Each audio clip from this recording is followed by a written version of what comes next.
There is one of the strangest deaths in English history. A man lost his head not for raising a sword in rebellion, but for using silence to defy a king. Thomas More stepped onto the scaffold with a broken heart, not out of fear, but because the man signing his death warrant was Henry VIII, the soulmate with whom he once talked through the night. It was the brutal tragedy of an intellectual who placed his conscience above the crown, accepting his blood would spill, rather than speaking a single lie just to buy a safe life. Behind that historical statue was actually a respectable eccentric. He was the Lord Chancellor, yet his pockets were empty, and he secretly wore an itchy hair shirt underneath to punish his own flesh. He was sharp as a tack, wrote books to subtly mock society, and even at death, he cracked a joke, moving his beard aside so it wouldn't be cut. His life leaves behind a bitter truth. If you want to stand tall in a crowd that is kneeling, sometimes the price you pay is getting that very head chopped off. He was born in 1478 in the heart of London, on Milk Street in Cheapside. This wasn't the London of Shakespeare, not yet. That explosion of poetry and theater was still a century away. This was a medieval city, a walled fortress of wood and stone, still recovering from the bloody scars of the Wars of the Roses. The crown had only just settled on the head of Henry VII, the first Tudor king, ending decades of civil war. It was a time of immense grinding transition. The air was filled with the sound of church bells, hundreds of them, marking the canonical hours. The Catholic Church was not just a religion. It was the atmosphere. It was the calendar, the court, the hospital, and the school. It was the universal truth that held the world together. But the old medieval order, with its certainty and its hierarchy, was beginning to crack. From the south, from Italy, a new wind was blowing. The Renaissance was drifting north, bringing with it a rediscovery of Greek, of philosophy, of human potential. It was a dangerous, exciting time where the stroke of a pen could be as deadly as the stroke of a sword. New ideas were challenging old dogmas. The printing press was beginning to churn out books, spreading knowledge and heresy faster than the church could control. Thomas More was born right into the center of this friction. He was the son of Sir John More, a successful lawyer and later a judge. John More was a man of the new era, pragmatic, sharp, ambitious, and utterly unsentimental. He was a man of the law. He viewed the world through contracts, statutes, and property rights. He had a very specific plan for his son. He wanted Thomas to follow the safe, lucrative path of the courts. He wanted him to be rich, powerful, and influential. But young Thomas was different. He was brilliant, yes, possessed of a mind that soaked up information like a sponge, but he was also possessed by a deep, almost frightening piety. While his father looked at the statutes of England, Thomas looked at the laws of God. At the tender age of 12, thanks to his father's connections, Thomas was sent to serve as a page in the household of John Morton, the Archbishop of Canterbury and Lord Chancellor of England. This was the seat of true power. Morton was a kingmaker, a man who had survived the civil wars to become the right hand of the king. He was a master politician who saw everything, and Morton saw something in the young Thomas More. The boy was not just a servant, he was a prodigy. It is said that during the lavish dinner parties, Morton threw for the nobility. The young boy would step in among the actors, performing interludes for the guests. Without a script, without rehearsal, Thomas would improvise, dazzling the room with a wit so sharp and a timing so perfect that he outshone the professional players. Morton would watch him, amused and impressed. He would tell his powerful guests, pointing to the boy clearing the plates, "This child here waiting at the table, whosoever shall live to see it, will prove a marvelous man." It was a prophecy, but it was also a curse, because that marvelous man was internally torn apart. After studying at Oxford, where he fell in love with Greek and the new humanist learning, where he tasted the forbidden fruit of intellectual freedom, his father yanked him back to London. Sir John Moore had no patience for Greek philosophy or poetry. Those were hobbies for starving scholars, not for a future judge. Thomas was forced to study law at Lincoln's Inn. He obeyed. He was a dutiful son. He mastered the law with an ease that frustrated his peers. He became a rising star in the legal world of London, but his heart remained in the cloister. For 4 years, while training to be a high-flying lawyer, Moore lived a secret double life that terrified his father. He moved his lodgings near the Carthusian monastery, the Charter House. The Carthusians were the strictest order in the church, men who lived in silence and solitude, dedicated entirely to prayer and penance. This is a detail that often gets glossed over in the history books, but it is the key to his psychology. It explains everything that happened later. While his peers were drinking, gambling, and carousing in the taverns of London, Thomas More was in his room, wearing a hair shirt. This was a rough, scratchy garment made of coarse horsehair, worn directly next to the skin. It chafed. It drew blood. It was designed to irritate the flesh constantly, to remind the wearer of Christ's suffering, and to suppress the desires of the body. He scourged himself. He fasted until he was faint. He prayed for hours, sleeping on the cold floor with a log for a pillow. He was testing himself. He was standing on the precipice, looking down into the life of a monk, trying to decide whether to abandon the world completely. He was terrified of his own sexuality, of his own ambition, of his own humanity. He wanted to be pure. In the end, he chose the world, but for a very human reason. As he later admitted to his friend Erasmus, he decided to be a chaste husband rather than an impure priest. He knew his own nature. He knew he could not conquer his desire for a family, for companionship, for a wife. He realized he could not sustain the celibacy required of the priesthood without falling into sin. So in 1505, he turned away from the Charter House. He married Jane Colt. It was a happy match, a love match in many ways, producing 4 children. But the monastery never really left him.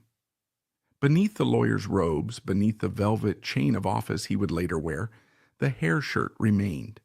He lived in the world. He laughed. He argued cases. He wrote books. But he was never quite of the world. He was a man walking through a banquet hall, secretly wearing armor against the pleasures of the feast. Yet this secret discipline did not make him dour. Rather, it seemed to fuel a manic, brilliant energy that he now poured into the creation of his own private kingdom. Having stepped back from the brink of the monastery, More determined that if he could not live in the house of God, he would build a house of God within the world. Thomas More's decision to leave the monastery and enter the world was not a retreat from God. It was an attempt to find God in the chaos of daily life. And for a time, he succeeded brilliantly.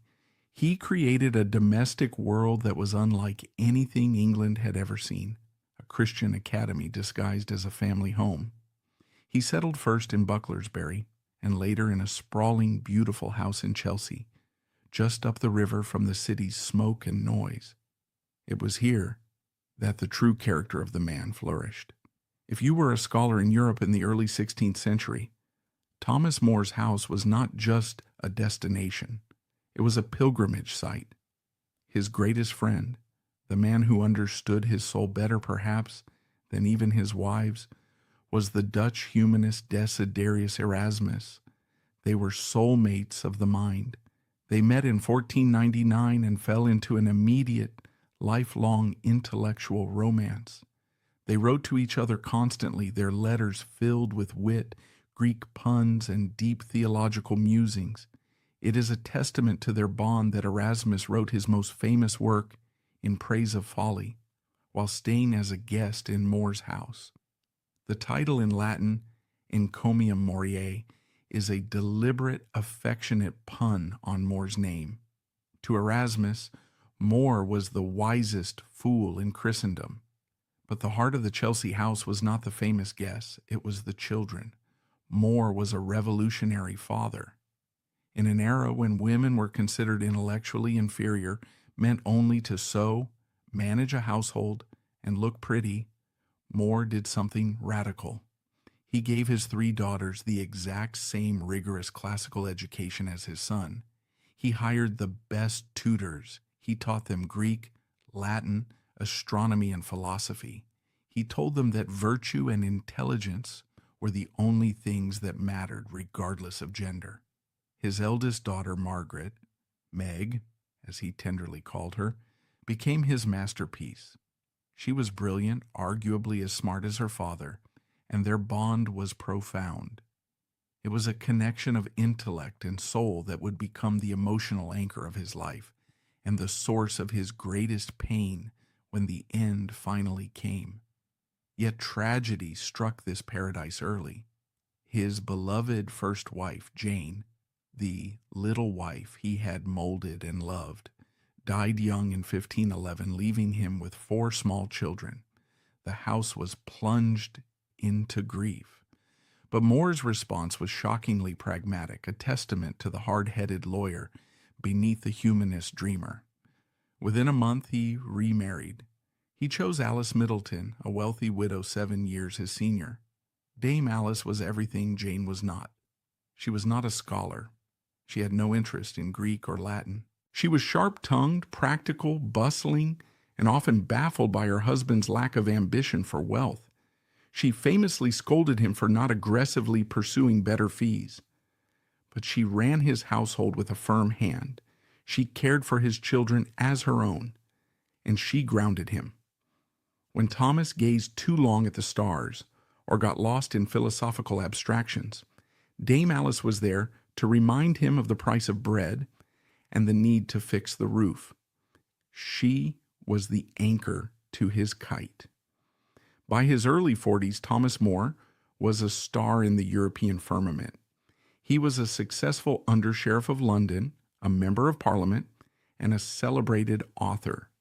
In 1516, he published the work that would etch his name into history forever, Utopia.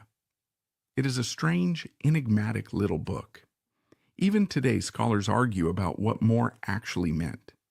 In it, he imagines a traveler describing an island society in the New World. In Utopia, a Greek pun meaning no place, there is no private property. Everyone wears the same simple clothes. Men and women are educated alike. There is religious tolerance. Gold is despised and used to make chamber pots. It was a biting, hilarious satire of the greed, corruption, and vanity of his own Europe. It attacked the enclosure of land by the rich, the hanging of thieves, and the arrogance of kings. It is ironic and perhaps telling that the man who described a communist paradise is honored today by the Catholic Church, while his ideas on communal ownership later earned him a place of honor on a monument in Soviet Moscow. Was he serious? Or was it a massive, sophisticated joke? Perhaps it was both, a dream of what the world could be, written by a man who knew exactly how broken the world actually was. But More could not stay in his library writing satires. The orbit of the king was too strong. Henry VIII in these early years was not the bloated tyrant of his later portraits. He was young, athletic, golden-haired, and deeply intellectual. He fancied himself a Renaissance prince. He wanted the smartest men in England around him to dazzle foreign ambassadors and to stimulate his own mind. He wanted Thomas More. For years, More resisted. He knew that court life was a viper's nest of flattery and deceit. He wanted to be a free citizen, not a servant. But Henry was persistent. He charmed More. He offered him positions of increasing power. Finally, In 1518, More entered the king's service as a privy councillor. They seemed for a time to be friends. Witnesses described seeing the King of England arriving unannounced at the house in Chelsea for dinner. They would walk in the gardens for hours, the king's arm draped casually, affectionately, around Thomas More's neck as they debated theology and astronomy. It looked like favor. It looked like safety. It looked like the pinnacle of success. But Thomas More was not fooled. He had the cold, clear eye of a man who watched the tides.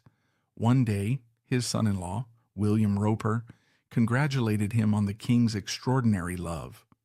More turned to him, his face grave, and replied with a chilling foresight that haunts the history books. I believe he doth as singularly favor me as any subject within this realm. Howbeit, son Roper, I may tell thee, I have no cause to be proud thereof. For if my head could win him a castle in France, it should not fail to go. He knew. Even then, in the golden sunshine of Henry's favor, he knew. To Henry, people were useful only as long as they were useful.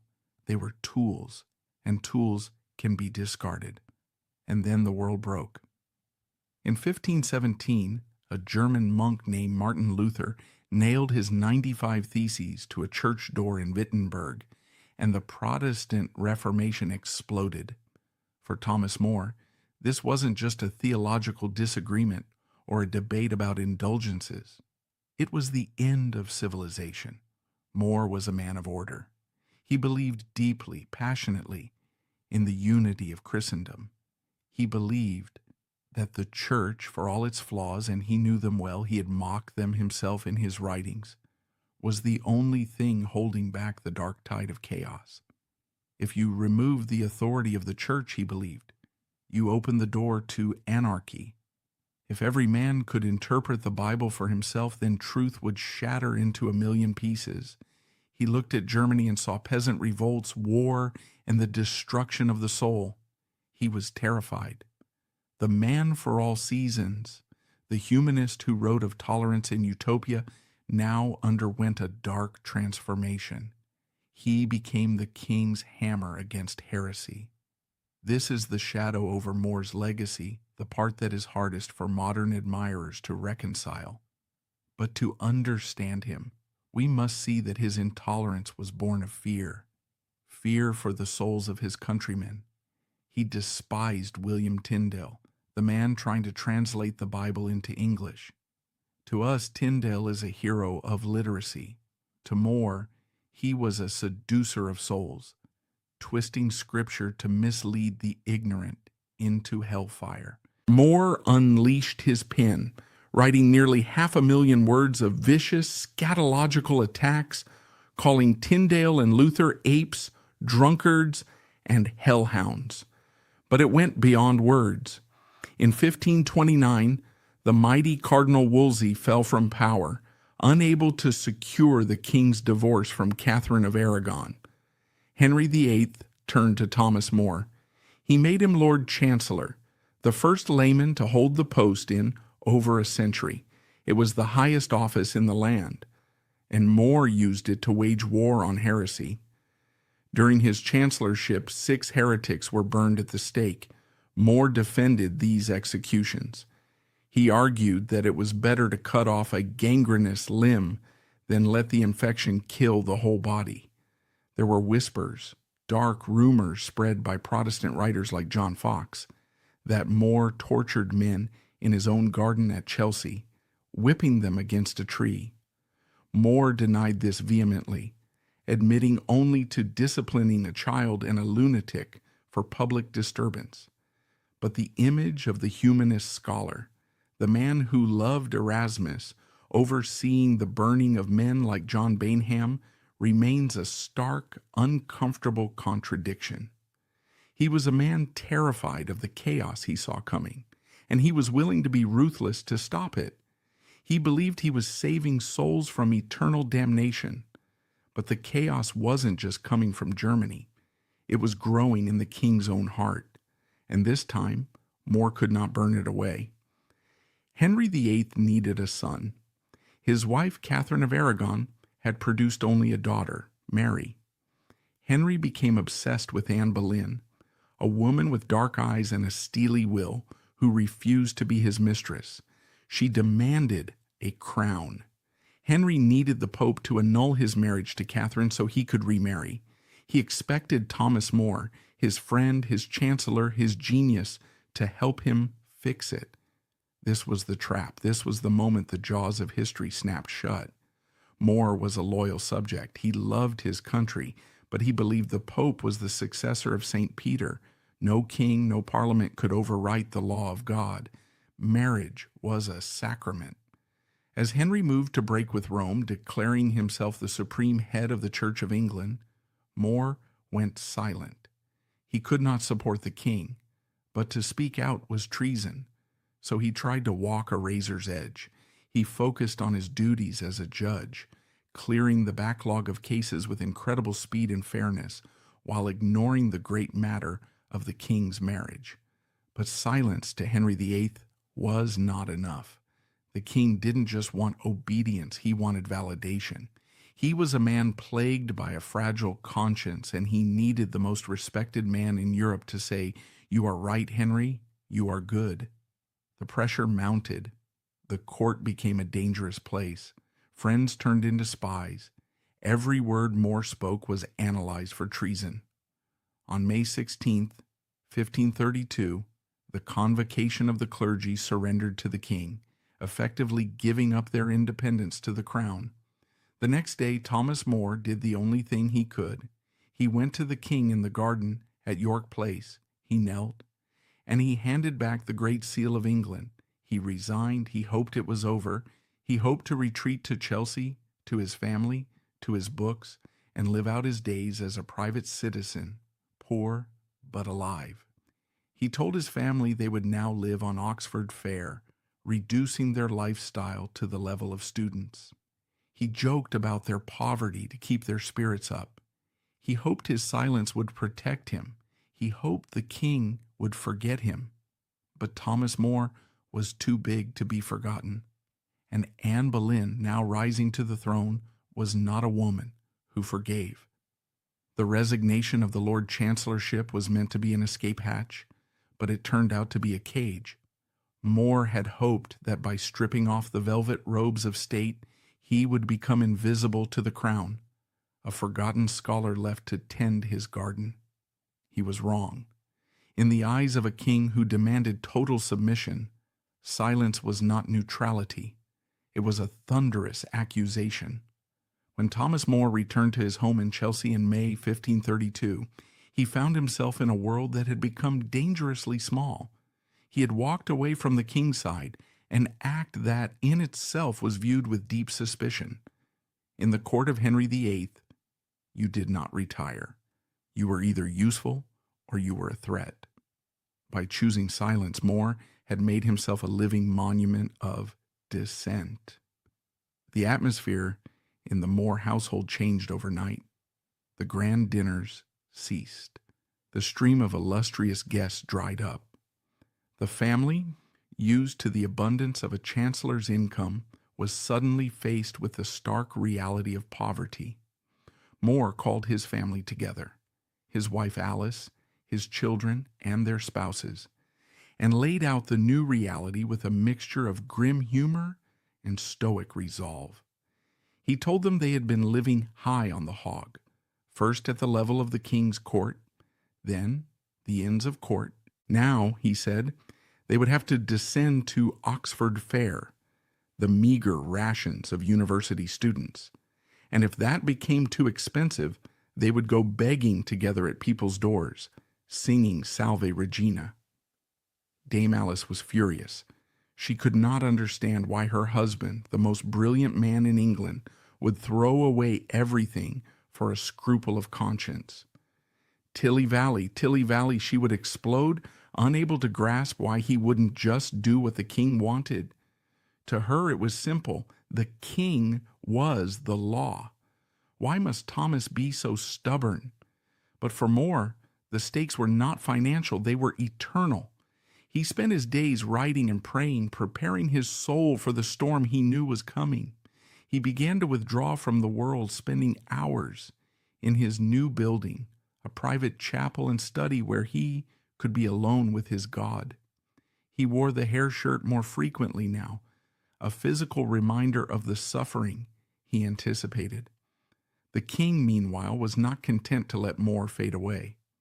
Henry's marriage to Anne Boleyn was proceeding, but the validity of it was questioned across Europe. Henry needed the approval of his former chancellor. More's silence was louder than any scream. It was a conspicuous void. When the rest of the nobility lined up to praise the new queen, More stood absent. The breaking point came in June 1533. Anne Boleyn was to be crowned queen in Westminster Abbey. It was a moment of supreme triumph for the Boleyn faction. Invitations were sent to all the notables of the realm, including Thomas More. He was even sent £20 by the bishops to buy a new gown for the occasion, a bribe, essentially, to ensure he looked the part. More took the money, but he stayed home. It was a calculated, fatal insult. By refusing to attend the coronation, he publicly humiliated the new queen. Anne Boleyn, a woman of fierce intelligence and a temper to match Henry's, was enraged. From that moment on, it was personal. She wanted More destroyed. The king's new right-hand man, Thomas Cromwell, began to weave the net.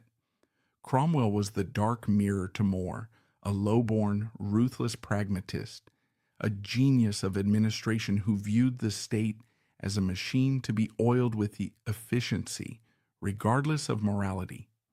He began to look for legal ways to entrap More. First, they tried to pin corruption charges on him, alleging he had taken bribes as a judge. It was laughable. More had been scrupulously honest, famously refusing gifts that other judges accepted as a matter of course. He easily disproved the charges, recounting the details of cases with his photographic memory. Next, they tried to link him to the Holy Maid of Kent, Elizabeth Barton. She was a nun who prophesied that if Henry married Anne, he would die within months. She was eventually executed for treason. More had met her, yes, but he had been terrifyingly careful. He produced copies of his letters to her, in which he strictly advised her to stay out of politics and focus on prayer. He had seen the trap before it was sprung. Cromwell was frustrated. More was too smart, too careful, too legally impenetrable.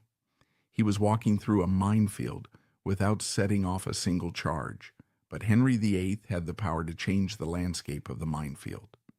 In early 1534, Parliament passed the first act of succession.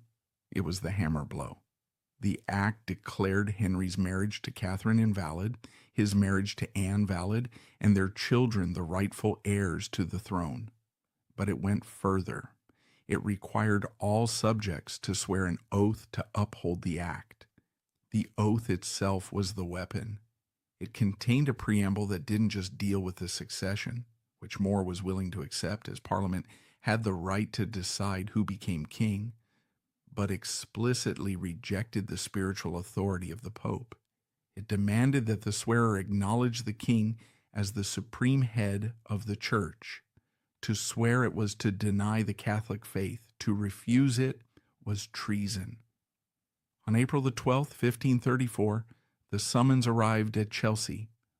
Thomas More was ordered to appear at Lambeth Palace the next morning to take the oath. That Sunday was a day of quiet agony. More went to church in Chelsea one last time.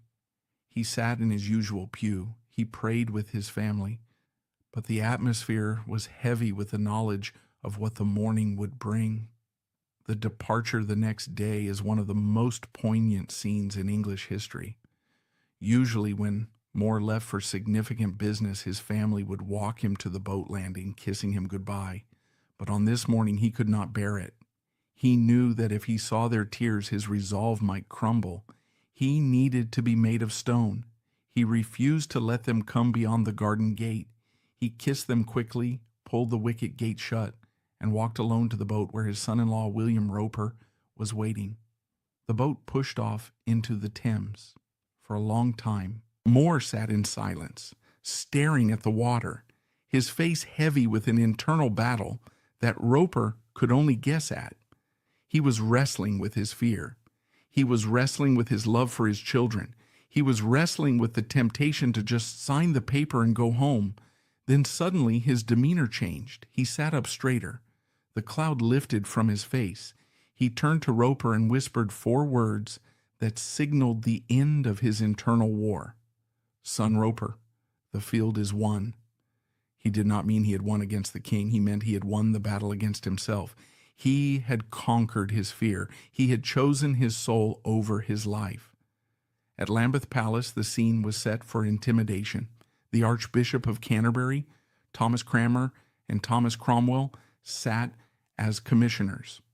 The halls were filled with clergy busily signing the oath, drinking wine and joking, trying to normalize the capitulation. More was called in. He was the only layman summoned that day. He asked to read the act and the oath. He read them carefully to himself. Then he looked up and said he could not swear it. He did not shout. He did not preach. He simply said, "No." Cromwell and Cranmer were stunned. They tried to argue with him. They pointed out that the entire Parliament, the bishops, and the nobility had sworn. "Do you think you are wiser than all the nobility of the realm?" they asked. More's defense was a masterclass in legal precision. He told them he was willing to swear to the succession of Queen Anne's children. He would not quarrel with the king's politics, but he could not swear to the preamble that denied the Pope's authority. "I do not condemn the conscience of any other man," he said softly, "but my conscience will not save me." They threatened him. They cajoled him. They left him in the garden to think while they processed others, hoping the sight of the complying crowd would break him. It did not. When he was called back in, he refused to explain why he wouldn't swear. This was his great legal shield. Under English law, treason was a positive act. You had to do something or say something treasonous. Silence was not a crime. Qui tate consentire videtur. Silence is taken for consent. As long as he didn't explicitly say, "The king is not the head of the church," they couldn't legally kill him. He was gambling that the law would protect him. It was a desperate, brilliant gamble. The king was enraged by the report from Lambeth. He wanted More destroyed. But Cranmer surprisingly argued for a compromise. Let More swear to the succession, but not the preamble. It would be a propaganda victory to have More's name on the list, even with an asterisk. Henry refused. It was all or nothing. On April 17, 1534, Thomas More was taken to the Tower of London. He was rowed down the river, passing under the London Bridge, where his own head would eventually rot. He was escorted through the Traitor's Gate. The porter at the tower demanded his upper garment as a fee, a humiliation ritual. More, with his irrepressible wit, handed the man his hat. "I am sorry it is no better," he said. The porter, unamused, took his cloak. He was locked in the bell tower. The cell was cold, damp, and dimly lit. The walls were thick stone that wept moisture. This would be his home for the next 15 months. It was here, in the silence of the cell, that the physical dismantling of Thomas More began. His health, never robust, began to fail. He suffered from kidney stones and cramps. His chest plagued him.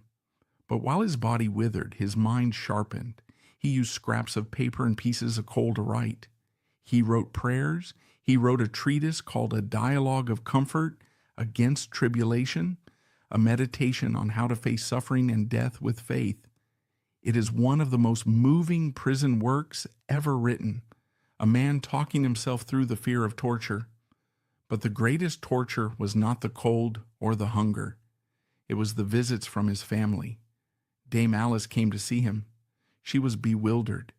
She looked around the filthy cell and then at her husband and snapped, "I marvel that you, that have been always taken for so wise a man, will now so play the fool to lie here in this close filthy prison, and be content to be shut up among mice and rats, when you might be abroad at your liberty. She told him of their nice house in Chelsea, his library, his garden. Why can't you just do what everyone else has done? She pleaded. Moore looked at her with sadness and love. Is not this house, he asked, gesturing to the damp stone walls, as nigh heaven as my own? Alice gave a huff of frustration, Tilly Valley, and turned away. She loved him, but she could not understand him. But it was Margaret, his beloved Meg, who tested him most. She was intelligent enough to argue with him on his own level. She wrote to him and eventually was allowed to visit. She played the devil's advocate. She argued that since his heart was pure, God would forgive him for swearing a false oath under duress. She begged him to think of his children. These visits broke his heart. He wept with her. He held her, but he would not move. He told her that he had calculated the cost. I have not left my conscience at the market, he told her. He explained that a man is his conscience. If he swore falsely, he wouldn't just be saying words. He would be unmaking himself. He would be holding his soul in his hands and letting it fall through his fingers like water. They may have my body, he told her, but they shall not have my soul. The government grew desperate. Moore's silence was becoming a legend. It was embarrassing the king. They needed him to speak. They sent interrogators to trick him. They took away his books. They took away his paper and ink. He shut the blinds of his cell and sat in the dark. When the wares are gone, he joked, we may shut the shop windows. Finally, the state decided that if the law could not kill Thomas More, they would have to lie. Legal deadlock was unacceptable to a king who had already rewritten the laws of God to suit his marriage. If the silence of the prisoner could not be broken by threats, it would have to be shattered by betrayal. And so the machinery of the state turned its eyes toward a man with a pliable soul, ready to say the words that More would not. By the summer of 1535, the standoff between the king and his former chancellor had become untenable. Henry VIII was growing impatient. The execution of John Fisher, the Bishop of Rochester, in late June had shocked Europe, but it had not moved Thomas More. The government realized that they could not break More's silence through intimidation. They needed a new tactic. If they could not extract a treasonous statement from him, they would have to manufacture one. The instrument of this betrayal was Richard Rich. Rich was the Solicitor General, a young, ambitious, and morally flexible lawyer who had been clawing his way up the greasy pole of Tudor politics. He was everything. More was not, opportunistic, cynical, and willing to do anything for power. Years before, More had known Rich as a young man and had warned him against his gambling and loose morals. Now, Rich would be his undoing. On June 12, 1535, Rich arrived at More's cell in the Tower. He claimed he was there merely to remove More's books and writing materials, depriving the prisoner of his last solace. As the packers were bundling up the books, Rich struck up a casual conversation with More. It was a trap, carefully rehearsed. Rich began with a hypothetical legal question. Admit that there were an act of Parliament that all the realm should take me for the king, Rich asked. Would not you, Master More, take me for king? Yes, sir, More replied, sensing no danger in a theoretical debate on parliamentary power. That would I, Rich pressed further. I put the case further.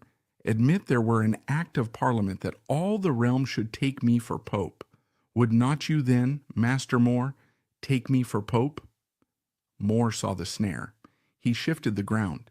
He replied that Parliament had the power to meddle with the crowning of princes, but not with the crowning of popes, as that authority derived from God, not English law. It was a cautious, legally sound answer. But when Richard Rich left the Tower, he reported something very different. He claimed that during this conversation, Thomas More had explicitly stated that Parliament had no power to make the king the head of the church. It was the smoking gun the government needed. On July 1st, 1535, Thomas More was brought to Westminster Hall for trial. It was a place he knew intimately. He had presided there as Lord Chancellor, sitting on the marble chair of judgment. Now he stood in the dock. The scene was pitiful and grand all at once. More was dressed in a coarse wool gown, his face gaunt and yellowed from months of darkness, his beard long and gray. He was so weak from kidney stones and chest pains that he had to lean heavily on a staff. The judges, out of a shred of pity or perhaps embarrassment, allowed him to sit, a rare concession for a prisoner accused of treason. The indictment was read. It was long and complex, accusing him of maliciously, traitorously, and diabolically attempting to deprive the king of his title as supreme head of the church. More's defense was a masterpiece of legal intellect. Even in his weakened state, his mind was a diamond, sharp, clear, and unbreakable. He dismantled the prosecution's arguments one by one. To the charge that he had opposed the king's marriage, he replied that he had given his opinion only when commanded by the king to do so, and that a faithful adviser must speak the truth to his sovereign. To the charge of silence, he invoked the ancient maxim of the law, qui tace consentire videtur. He who keeps silent seems to consent. I have not been malicious, More argued, his voice quiet but carrying to the back of the hall. I have not done any act nor spoken any word against this statute, and for this silence, neither your law nor any law in the world is able justly and rightly to punish me. The court was stunned. The prosecution was faltering. More was winning. He was proving that he had navigated the impossible legal labyrinth without making a single misstep. Then the prosecution played its final card. They called Richard Rich to the stand. Rich took the oath on the holy evangelists. Then, looking straight at the man who had once mentored him, he lied. He testified that in the tower, More had plainly denied the king's supremacy. The courtroom fell silent. This was the moment. It was the word of a rising official against the word of a disgraced prisoner. More looked at Rich, not with anger, but with a terrible, piercing pity. He struggled to his feet and delivered a rebuttal that devastated Rich's character for all of history. In good faith, Master Rich, More said, I am sorrier for your perjury than for my own peril. He turned to the judges and the jury. If this man says true, then I pray that I may never see the face of God. It was a terrifying oath for a man like More to swear. He continued dissecting Rich's past. He reminded the court that they had lived in the same parish for years. You were esteemed very light of your tongue, a great dicer and a gamester, and not of any commendable fame either there or in the temple. He asked the jury a simple question of logic. Why would he, Thomas More, who had refused to speak his mind to the king, the council, and the bishops for years, suddenly blurting out his darkest treason to a man like Richard Rich, a man he didn't even respect, while his books were being packed away? It made no sense.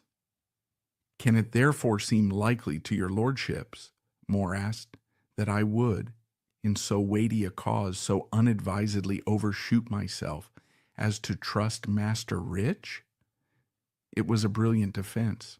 2 other witnesses, men who had been packing the books during the conversation, were called, but they, perhaps fearing for their own souls or perhaps unwilling to commit perjury, claimed they had been too busy packing to hear the conversation. It didn't matter. The verdict had been decided before the trial began. The jury, terrified of the king's wrath, deliberated for only 15 minutes. Guilty. The word hung in the air like the tolling of a funeral bell. The Lord Chancellor, Thomas Audley, prepared to pass sentence immediately, but More interrupted him. He was a lawyer to the end. He reminded Audley that it was customary to ask the prisoner if he had any reason why judgment should not be passed. And then the silence finally broke. Having been convicted, More was a dead man. He had nothing left to lose. The caution, the legal maneuvering, the silence, it was all discarded. He stood up, and for the first time in 3 years, he spoke his full mind.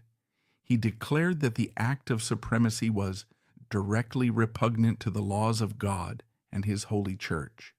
He cited the Magna Carta, which guaranteed the freedom of the English church. He argued that England was but a small part of Christendom, and just as the City of London could not make a law against the Kingdom of England, so too the Kingdom of England could not make a law against the Universal Catholic Church. It was a speech of breathtaking courage. He was telling the judges, the jury, and the king himself that they were breaking the eternal law. The sentence was pronounced. He was to be hanged, drawn, and quartered, the traitor's death. The king would later commute this to beheading. As More left the hall, the axe was turned, the blade facing him, the symbol that he was condemned. But the true tragedy was yet to come. He was escorted by barge back to the Tower. At the Tower wharf, a crowd had gathered. Among them was Margaret Roper. She had been waiting for hours. When she saw her father, gaunt and surrounded by guards with halberds, she lost all control. She pushed through the crowd. She fought past the soldiers, disregarding their weapons, driven by a primal grief. She ran to him and threw her arms around his neck, sobbing uncontrollably. She could not speak. She could only cry out, "Oh, my father! Oh, my father!" More, though weak, stood firm. He held her. He blessed her. He tried to comfort her, telling her it was God's will. She pulled away, but then, unable to leave him, she turned back. She ran to him a second time, clinging to him, kissing him again and again, as if she could physically hold him back from death. The scene was so heartbreaking that even the guards, hardened men who had seen hundreds of prisoners die, began to weep openly. It was the dance of death of a father and daughter who had shared one soul. Finally, they were separated. More was led back to the darkness of the bell tower. The last few days were a time of preparation. He sent his hair shirt to Margaret. He would no longer need to mortify his flesh. The executioner would do that for him. He wrote his final letter to her with a piece of charcoal. It is a letter of almost unbearable tenderness. "I never liked your manner toward me better than when you kissed me last," he wrote, absolving her of any shame for her public display of grief. He sent blessings to all his children. He was ready. On the morning of July 6, 1535, the end came. Thomas More, dressed in his finest clothes, sending a gold coin to the executioner. The king, petty to the end, ordered him to change into a plain gray gown. More obeyed. He walked to Tower Hill. The crowd was immense. The scaffold was high and rickety. We return now to that opening image, the frail man climbing the steps. The joke to the lieutenant, "See me safe up." The kiss of forgiveness for the executioner. He was forbidden from making a long speech. The king feared his eloquence, so he kept it brief. He asked the people to pray for him and to bear witness that he died in and for the faith of the Holy Catholic Church. "I die the king's good servant, but God's first." He knelt. He recited the psalm, "Miserere mei, Deus, have mercy on me, O God." He placed his head on the block. He moved his beard. "This hath not offended the king." The axe rose. It hovered for a second in the summer sun, a flash of steel against the blue sky. Then, with a dull thud that resonated through the history of England, it fell. The head of Thomas More rolled into the straw. But the story did not end with the stroke of the axe. The king had killed the man, but in doing so, he had birthed a ghost that would haunt the conscience of the West for centuries. The immediate aftermath, however, was not concerned with ghosts, but with the brutal realities of treason. As the blood was scrubbed from the scaffold, the king's men moved quickly to desecrate the remains, hoping to turn a martyr into a monster and erase his defiance from the public memory. The body of the former Lord Chancellor was handled with the rough efficiency of the execution grounds. It was bundled into a plain coffin and buried swiftly in the chapel of St. Peter at Vincula, within the walls of the tower.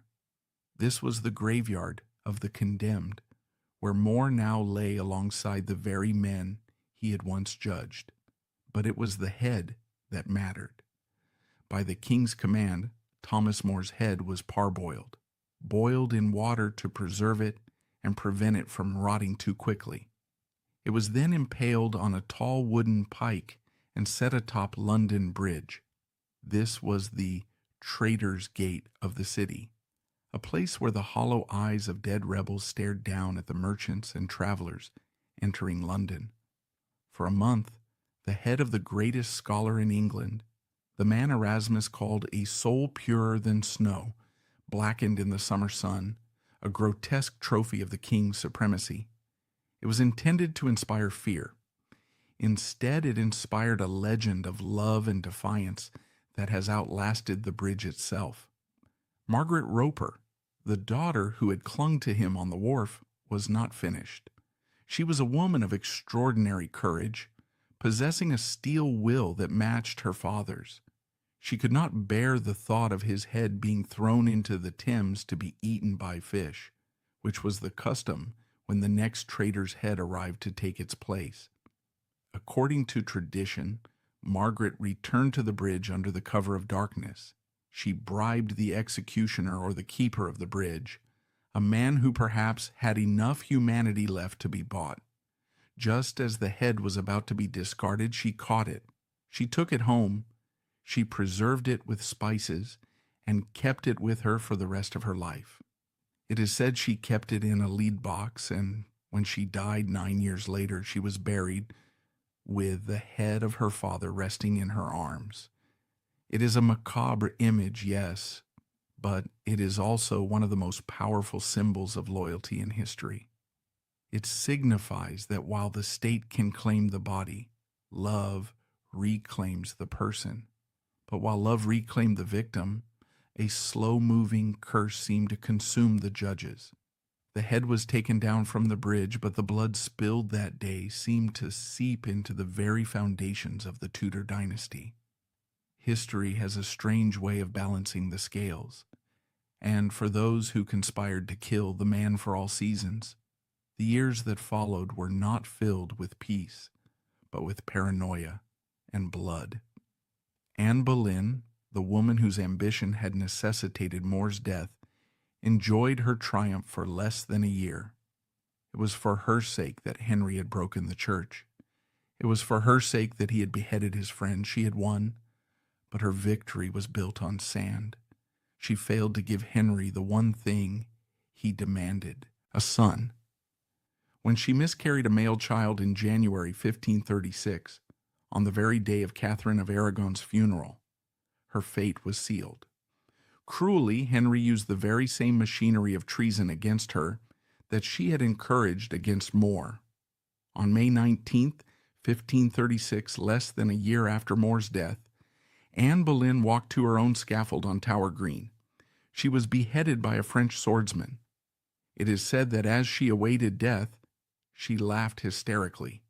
One wonders if, in those final moments, the image of Thomas More, the man who had refused to acknowledge her crown, flashed before her eyes. Then there was Thomas Cromwell, the blacksmith's son, the administrative genius, the man who had orchestrated the legal trap that caught More. For 5 years after More's death, Cromwell was the master of England. He dissolved the monasteries, enriching the king beyond his wildest dreams. He revolutionized the government. He seemed untouchable, but the wheel of fortune in Henry's court never stopped turning. In 1540, Cromwell made a fatal mistake. He arranged a marriage for Henry to Anne of Cleves, a German princess the king found physically repulsive. Henry turned on him with the speed of a striking cobra. Cromwell was arrested. He was taken to the Tower, to the same walls that had held More. Unlike More, who had faced death with stoic calm and wit, Cromwell panicked. He wrote desperate, pleading letters to the king, begging for mercy, mercy, mercy. It did him no good. On July 28, 1540, Cromwell was beheaded. But unlike More, who died with one clean stroke, Cromwell's death was a butchery. The executioner was inexperienced and nervous. It took 3 horrific blows to sever the head. And finally, Henry VIII himself. The Golden Prince who had walked in the garden with More, his arm around his neck. Henry lived for another 12 years after More's execution. He married 4 more times. He grew obese, he paranoid, and tyrannous. His leg ulcerated, causing him constant, agonizing pain that permeated the entire palace with a smell of decay. He became a lonely, terrifying figure, haunting his own corridors. He had surrounded himself with yes-men, having killed the only man who dared to tell him the truth. It is recorded that in his final years, Henry would sometimes lapse into melancholy, regretting the deaths of the men who had served him best, Wolsey, Cromwell, and More. When Henry died in 1547, he left behind a kingdom that was religiously divided, financially nearly ruined, and ruled by a child. The imperial power he had sought by breaking with Rome had come at a terrible cost to his own soul. When the news of Maury's death first crossed the Channel, Europe gasped.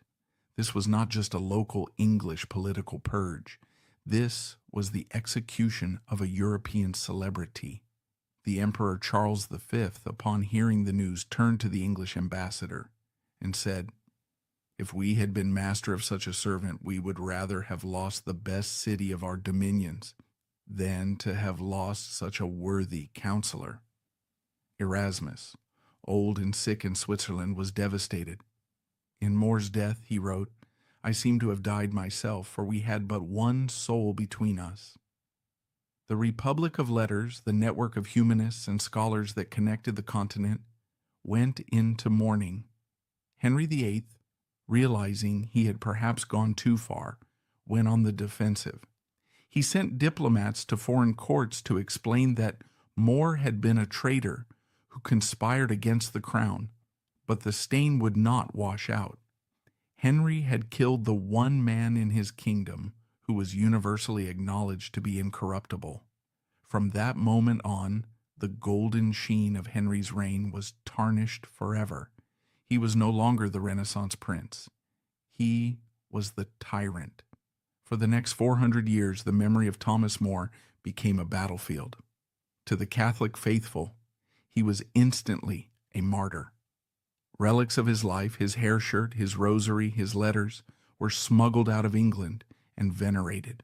Biographies were written that painted him as a perfect, flawless saint, a man who walked through the fire of persecution with a smile. But in Protestant England, a different story took root.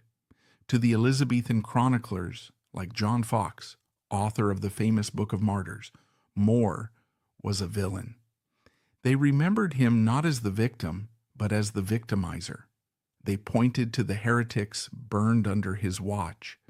They painted him as a cruel, masochistic fanatic who whipped beggars and hunted down Bible translators with a terrifying zeal.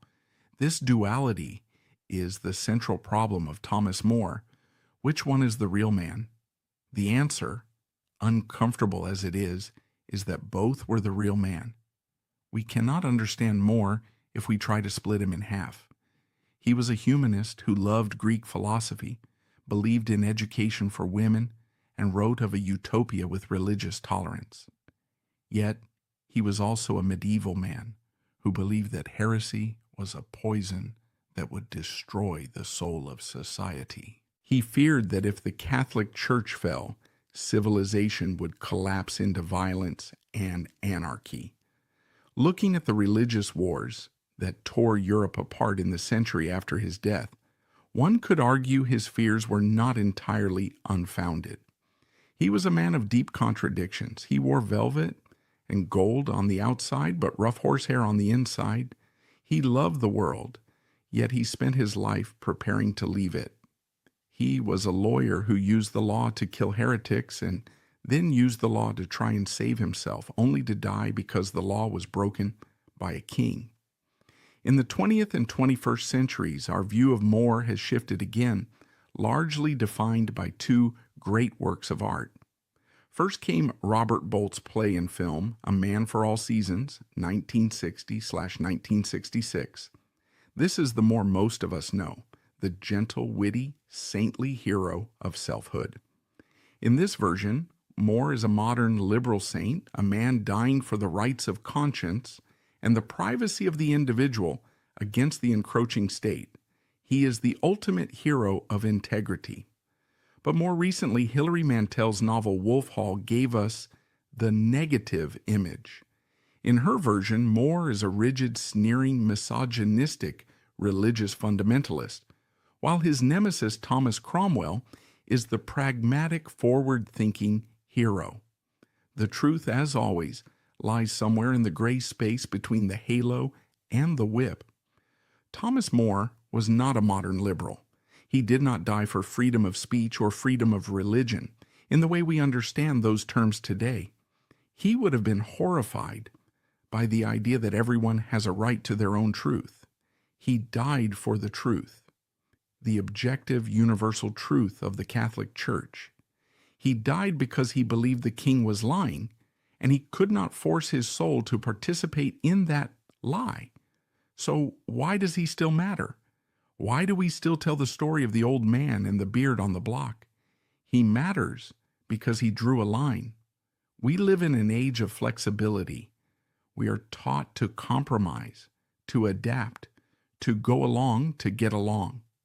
We are constantly pressured to align our internal beliefs with external expectations, whether from our employers, our political parties, or our social circles.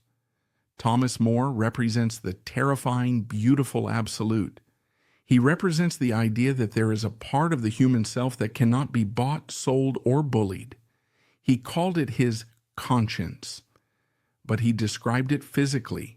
He said that if he swore the oath against his conscience, he would be holding his soul in his hands and letting it fall to the ground like water. Once spilled, it could never be gathered up again. He showed us that the self is something you build, brick by brick, through your choices. And he showed us that there are some prices that are too high to pay for survival. In 1935, 400 years after his head was stuck on that pike, the Catholic Church canonized him as a saint. In 2000, Pope John Paul II declared him the patron saint of statesmen and politicians. A gentle irony, given that politics killed him. But you don't need to be a Catholic to be moved by his end. You only need to be human. When Thomas More stood on that scaffold, frail and shivering, he was not just a defeated politician. He was a man who had succeeded in the hardest task of all. He had remained himself. As he knelt down, moving his beard aside because it had committed no treason, he gave us one last lesson. He showed us that even in the face of death, you can keep your wit, you can keep your style, and you can keep your soul. He was and remains the King's good servant, but God's first. The story of Thomas More is not just a biography of a man. It is a mirror held up to power. It asks us a question that is as relevant in 2025 as it was in 1535. What is the price of your soul? For Thomas More, the price was his head, and he paid it gladly. In the end, we are left with the image of the two men, Henry VIII, the king who had everything, wealth, women, absolute power, who died rotting and unhappy, and Thomas More, the prisoner who had nothing, no property, no liberty, no life, who died with a joke on his lips and peace in his heart. Who really was the free man?